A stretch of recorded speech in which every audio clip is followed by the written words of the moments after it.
Namaskar, myself Anushka Basak, 11 years old from Rourkela, Odisha. Cleanliness is next to godliness, which means clean is the sign of spiritual purity and goodness. Wherever there is cleanliness, God resides.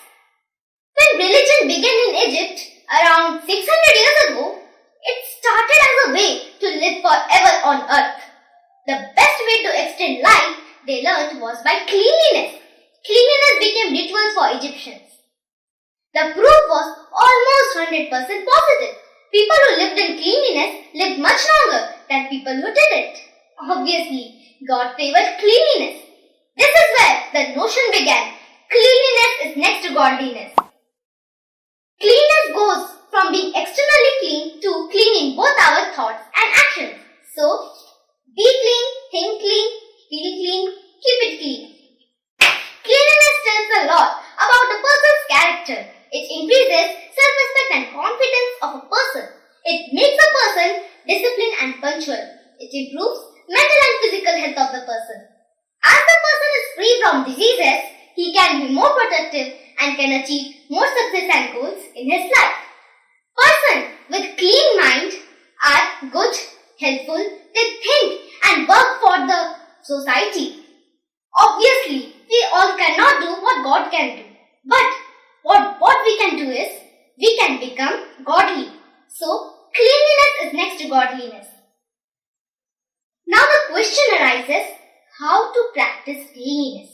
We can do so by washing our hands, brushing our teeth, wearing clean clothes, taking bath, eating healthy and hygienic food, maintaining trimmed nails, etc. Thus, keeping the bacteria, viruses and illness away.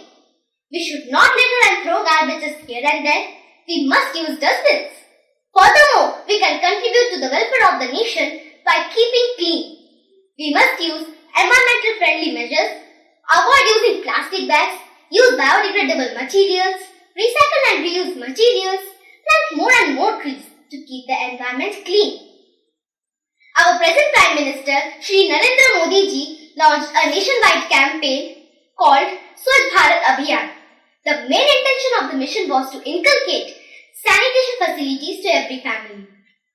Even if we speak on today's scenario, cleanliness assumes a great significance. As the coronavirus pandemic spreads all around the world, cleanliness alone can stop the spread of this virus. So I would conclude by saying that it is not only the work of government and municipal corporation, it is the work of each and every individual to maintain cleanliness. By maintaining cleanliness, we can show gratitude towards our Mother Earth in a true way. And the meaning of the proverb, cleanliness is next to godliness, is achieved in a true way.